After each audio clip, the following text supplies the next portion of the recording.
火炭隱世分層豪宅，舊年曾經逆市創新高價，俊明峰究竟有幾豪？大家好，我係 Micky。近期新盤一個接一個啦，信息量真係話爆晒燈啦。所以今集我哋就唞唞氣，嚟到火炭半山嘅俊明峰參觀一個2000幾尺連天台嘅特色單位。聽聞啦可以俯瞰晒火炭一帶嘅市景㗎。而家業主嘅叫價咧就係5000幾萬。睇完之後咧，大家都喺下面留言講下睇法，有機會獲得咖啡禮券㗎。仲未 subscribe 嘅朋友就快啲訂閱我嘅 channel 同撳埋旁邊嘅鐘啦。嚟到火炭，大家第一時間諗到嘅私人屋苑，相信都一定非銀禧花園、駿景園、御龍山同埋舊年入伙嘅星海提昂莫屬啦。但係其實除咗呢啲近住港鐵站嘅大型屋苑之外啦，喺火炭半山上邊都有唔少中低密度嘅住宅物業。當中以俊明峰嘅規模最大，提供424個嘅單位。俊明峰由永泰同埋南豐合作發展，2006年入伙，樓齡大約18年。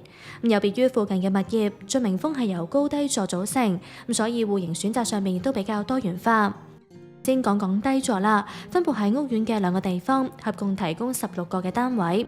雖然一律係4房雙套連工人套房間隔，但其實係分咗連花園、連天台、複式連花園同埋複式連天台4款嘅戶型，使用面積就由1375尺至到2075尺不等。但如果唔想要花園、天台又或者複式嘅話，喺高座嘅 A 座標準樓層都有提供到呢一款嘅開積。每層只有2房，使用面積分別係1607尺同埋1322尺，所以絕大部分嘅單位都可以同時望到火炭一帶嘅市景同埋後面嘅翠綠山景。唔好以為俊明峰只係得大單位同埋特色戶啊，其實剩低嘅高座，即係 B 至到 E 座，標準樓層都有提供使用面積568尺至到922尺嘅單位，涵蓋2房至到3房套連工人套房間隔，當中3房係主打。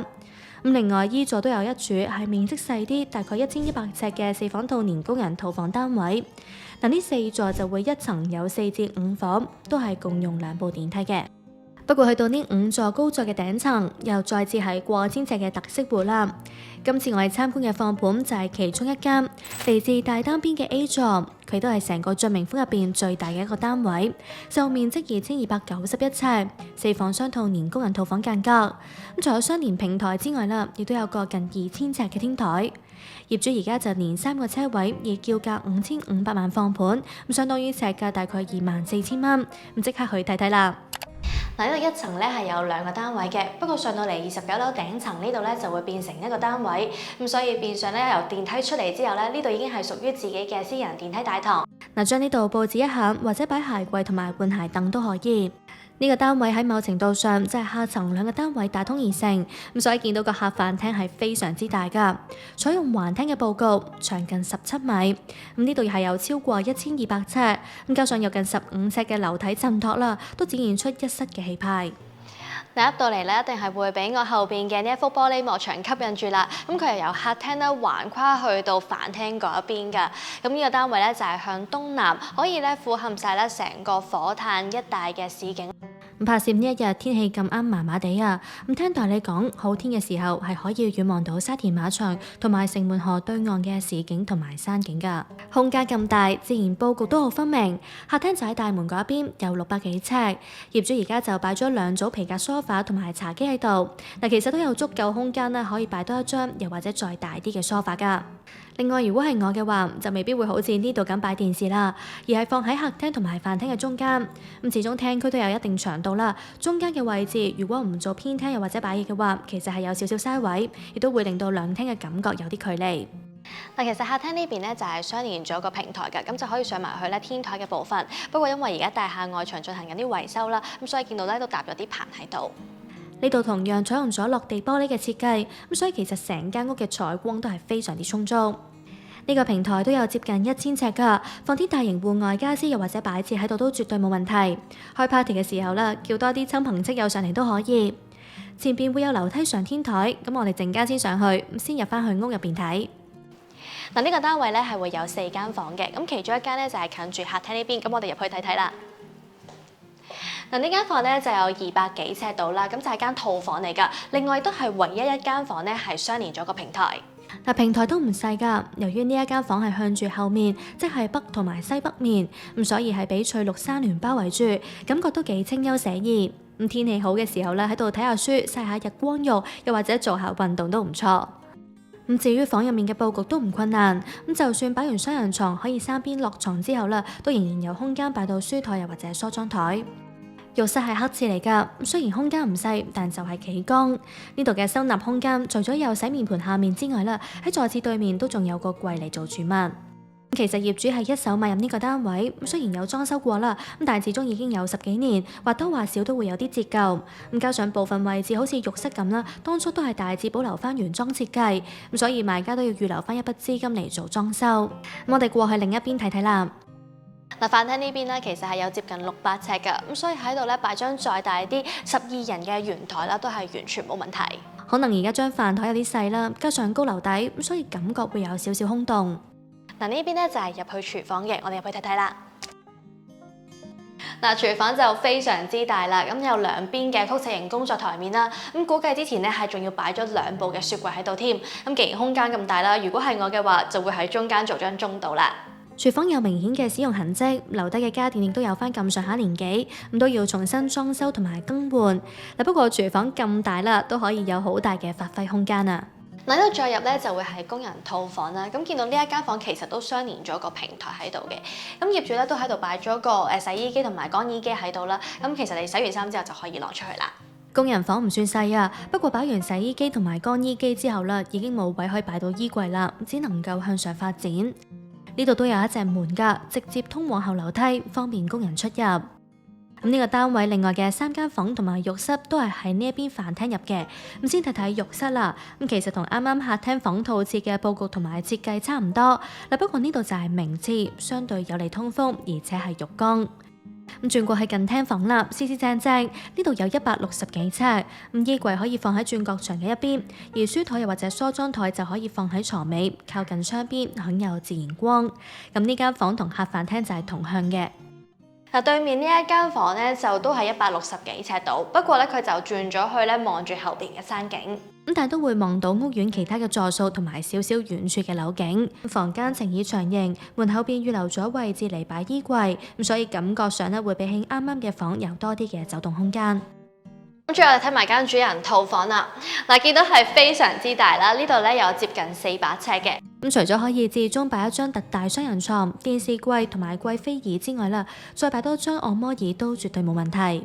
呢間房又變翻向東南面，咁所以主要都係望住火炭嘅市景。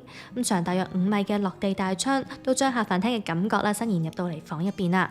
咁衣櫃又擺喺邊度呢？嗱，其實咧喺套廁出邊咧已經預留咗個空間咧，可以做一個衣帽間噶啦。咁可以做到一大組曲尺型嘅衣櫃。嗱，不過我就唔建議做到上頂啊，會有啲壓迫感。呢度再入就係套廁，咁當然配備都升級咗啦。咁除咗設有雙洗面盆之外，浴缸同企缸亦都兼備，而且隻窗都大啲啊，採光同通風都唔錯。咁只係設計一樣富有年代感。咁我哋都上去睇埋個天台啦，係入契嘅。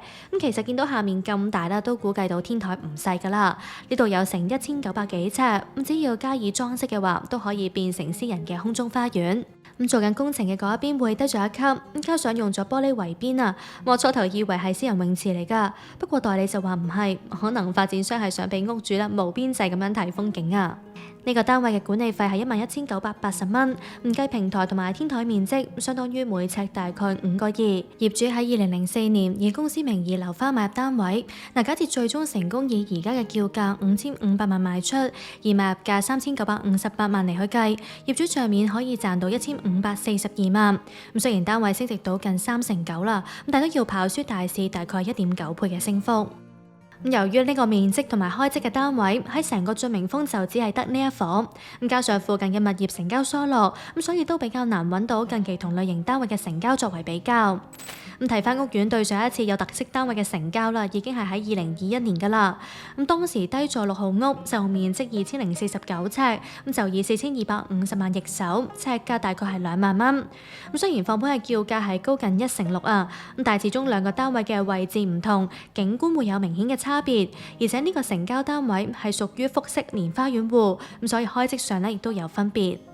我哋都參考一下銀行股價啦，匯豐、恒生同埋星展都係估5047萬，比起業主嘅叫價低大約8%。至於中銀呢，就喺截稿前冇回覆到。不過都要留意啦，以上嘅股價係未包車位㗎。雖然放盤係以公司名義持有，但係買家仍然可以以個人身份嚟去買，按揭申請一般都同平時差唔多。假設成數最高60%，首期係2200萬，每月供款近16萬，月入要求就要近32萬。當然亦都可以用翻公司名義嚟去買。以往用公司名義買樓嘅誘因呢，就係可以慳稅。而家政府全面設立，用公司名義仲有冇着數呢？咁就要睇賣家係用邊一種形式買樓啦。假設係以公司名義直接買入物業，而家就會同個人名義買樓一樣，只係需要繳付從價印花稅。以放盤為例，即係樓價4.25%嘅稅項，大約2337500蚊，咁係比起設立前少嘅。但係如果係以股權轉讓嘅形式賣樓，由於唔涉及單位買賣啊，所以轉讓嘅時候都只係需要繳付樓價0.2%嘅交易費用，同埋每份股份轉讓書5蚊。所以就算全面設立啦，以公司名義買樓，仍然都可以節省到大約219萬嘅稅項。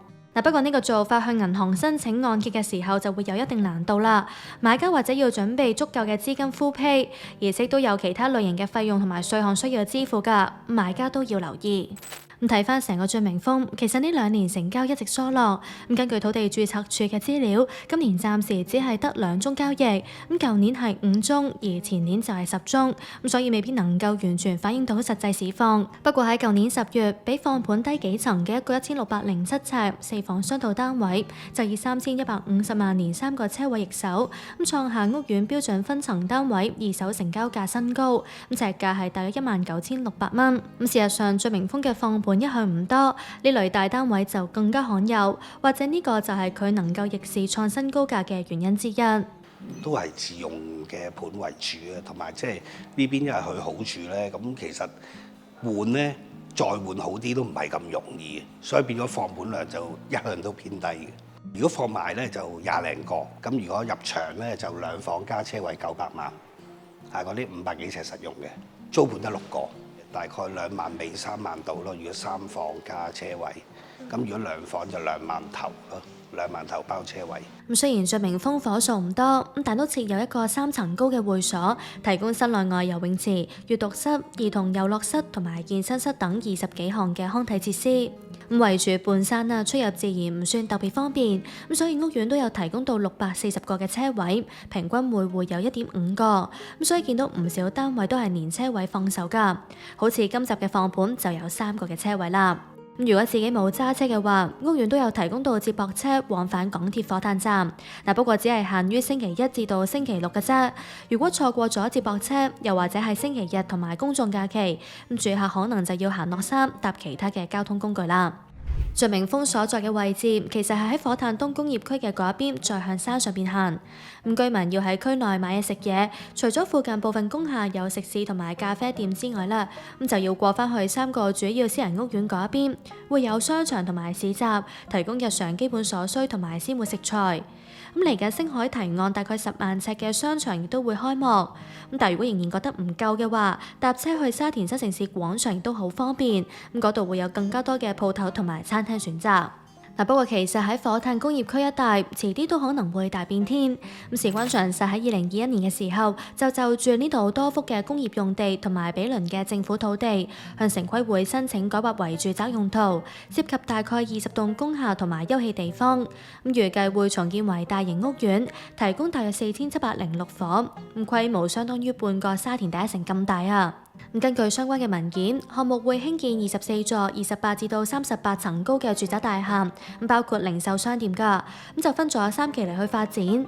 如果成功改劃嘅話，就會以長實持有嘅沙田屈臣氏中心率先重建，涉及大概300伙，預計最快喺2026年落成。